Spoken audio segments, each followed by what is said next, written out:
The only thing more satisfying than seeing a hero rise is seeing a villain fall.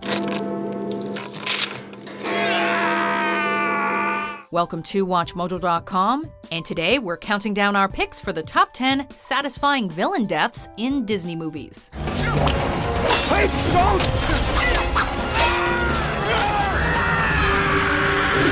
For this list, we're taking a look at the most despicable baddies from movies produced by Disney and Pixar, who all got what they had coming to them. Also, a spoiler alert is most definitely in order. And he shall smite the wicked and plunge them into the fiery pit. Number 10, Buddy Pine, Syndrome, The Incredibles. Turns out there are a lot of people, whole countries, who want respect, and they will pay through the nose to get it. Some people take rejection with dignity and move on. Others just can't let go of their grudges. Despite not having any superpowers, young Buddy Pine dreams of becoming Mr. Incredible's sidekick. I can fly. Can you fly? Fly home, buddy. After getting turned down by his hero, he decides to take the supervillain route and becomes Syndrome. With an arsenal of destructive toys at his disposal, this megalomaniac aspires to crush his enemy. Syndrome goes too far, though, when he targets Mr. Incredible's family. Oh, don't worry, I'll be a good mentor. Supportive, encouraging, everything you weren't. As brilliant as Syndrome is, he's essentially a bratty child trapped in a grown man's body. I knew you couldn't do it, even when you have nothing to lose. You're weak. It's only appropriate that he's destroyed by his massive ego, as well as his poor fashion sense.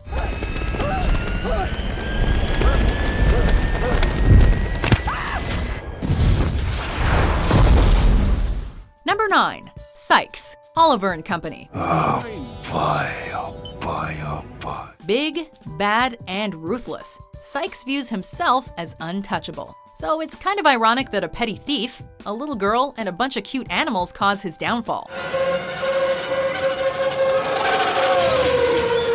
In the climax of Oliver and Company, Sykes sets out to turn our heroes into roadkill. But the party is over. Behind the wheel of his dominating Cadillac, this loathsome loan shark seems like an indestructible force. Sykes takes the highway to hell, though, when he drives his car onto a third rail. Confronted by a towering train, Sykes meets his demise on a bridge. It's far from the first time a gangster's body has ended up at the bottom of the Hudson River, but it's not like he didn't have it coming.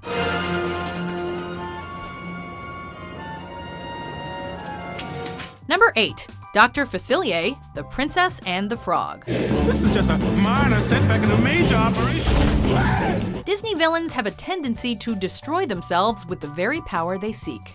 The Shadow Man is a prime example. As cool as they come, this witch doctor has complete confidence in his master plan. You and I both know the real power in this world ain't magic. It's money. Buckets of it. He puts a little too much faith in dark magic, however, which results in his doom. Unable to pay his debt after his voodoo charm breaks, Dr. Facilier finds himself at the mercy of his friends on the other side. With no more tricks up his sleeve, he's dragged out of the shadows and down into the underworld. I promise I'll pay your back. I promise. The petrified face on Facilier's gravestone only makes his death more satisfying. No, I'm not ready at all. In fact, I got lots more plans. Number 7, Mother Gothel, Tangled. Now, wash up for dinner. I'm making hazelnut soup. Every person is eventually reduced to a pile of ashes. Mother Gothel learns this the hard way, kidnapping our long-haired heroine as a baby. This villain manipulates Rapunzel into believing that she's a caring, nurturing mother figure. Rapunzel, let down your hair. Deep down in her shriveled up heart, it's possible that Mother Gothel has some affection for the young lady she calls her daughter. When push comes to shove, however, all she cares about is using Rapunzel's magical hair to preserve her own youth and beauty. We are going where no one will ever find you again. When Rapunzel's golden locks are chopped off, Mother Gothel's age finally starts to catch up with her. What have you done? What have you done? Unable to look at her decaying face in the mirror, she tumbles out of the window and reaches her inevitable expiration.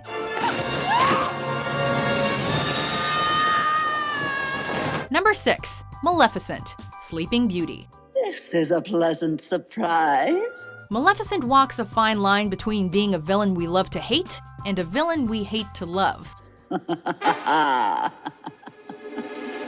Away with him. Either way, she's definitely one of Disney's most dastardly villains, placing a deathly curse on an infant princess. Well, here's your precious princess. And to think, Maleficent only did that because she wasn't invited to a party. She breaks out the big guns in the film's climax, taking on the form of a fire-breathing dragon. Now shall you deal with me, O prince, and all the powers of hell! While Maleficent throws everything she has at our heroes, Prince Philip ultimately drives his sword through her dark heart.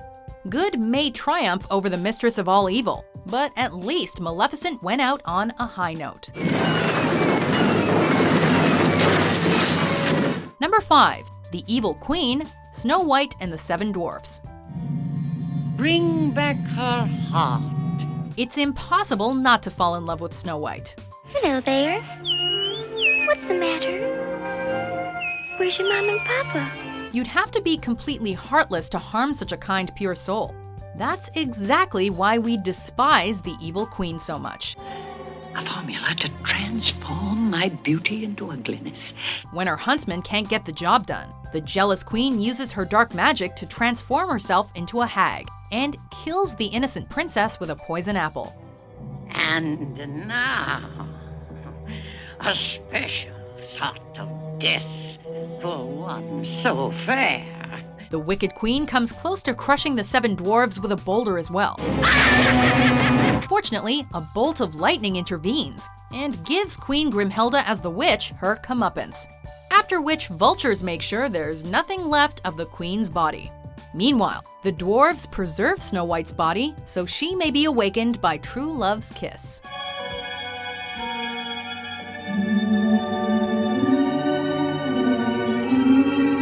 Number 4. Ursula, the Little Mermaid.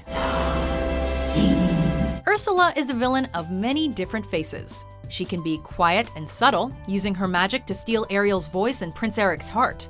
This sea witch can also be booming and bombastic, particularly when she gets her hands on King Triton's all-powerful trident. You monster! Don't fool with me, you little brat! Growing to a monstrous size, Ursula nearly sends the Little Mermaid to a watery grave. Sea and all its toils bow to my power! Prince Eric storms in at just the right time, though, and impales her with a ship. This scene gave us all nightmares as children, but we can all take comfort in knowing that Ursula is now sleeping with the fishes.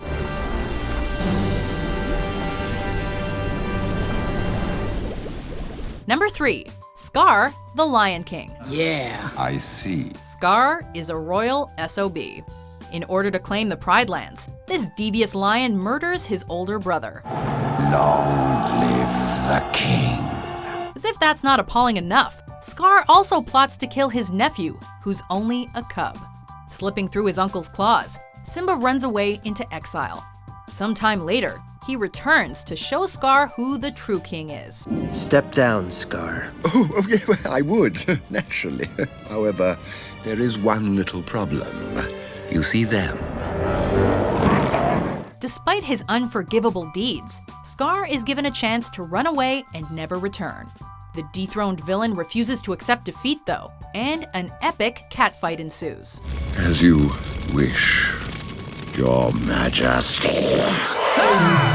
This proves to be Scar's undoing, as he's sent to the bottom of Pride Rock, where his hungry minions greet him. It's the circle of death. No, you don't understand. No, I didn't mean.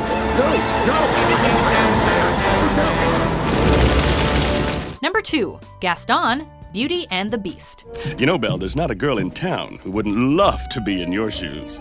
Gaston actually starts off as one of the more likable Disney villains. Granted, he is rude, insensitive, and full of himself. And now that I'm grown, I eat 5 dozen eggs, so I'm roughly the size of a barge. While we can see why Belle isn't attracted to him, there is a certain charm to his pompous nature. Throughout Beauty and the Beast, however, Gaston goes from being a selfish jerk to a sadistic monster that'll do anything to get what he wants. I might be able to clear up this little misunderstanding. If what? If you marry me. In the midst of a heated battle for Belle's hand, the Beast takes pity on the whimpering Gaston and lets him leave peacefully. Gaston's hunter instinct kicks in though, and he stabs his prey in the back. As he's beyond the point of redemption, it's hard to feel bad for Gaston when he ultimately plummets to his death after losing his footing. Before we get to our top pick, here are some honorable mentions.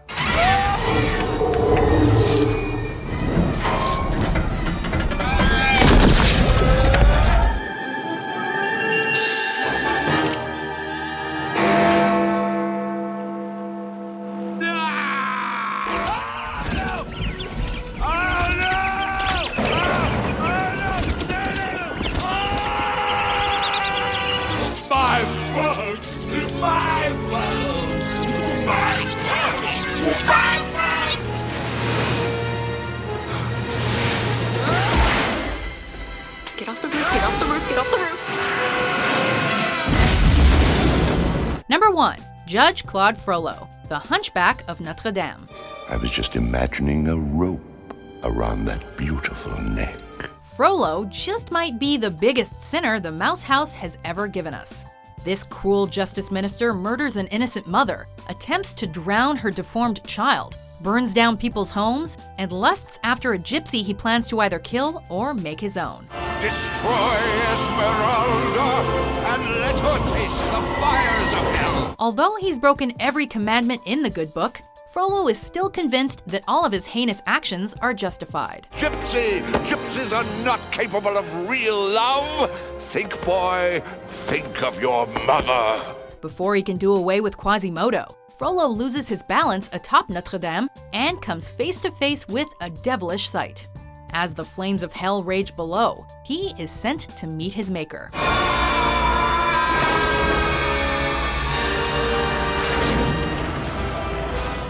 We'd say may the Lord have mercy on his soul, but Frollo has no soul to save. You killed her. It was my duty. Do you agree with our list? What do you think is the most satisfying Disney villain death?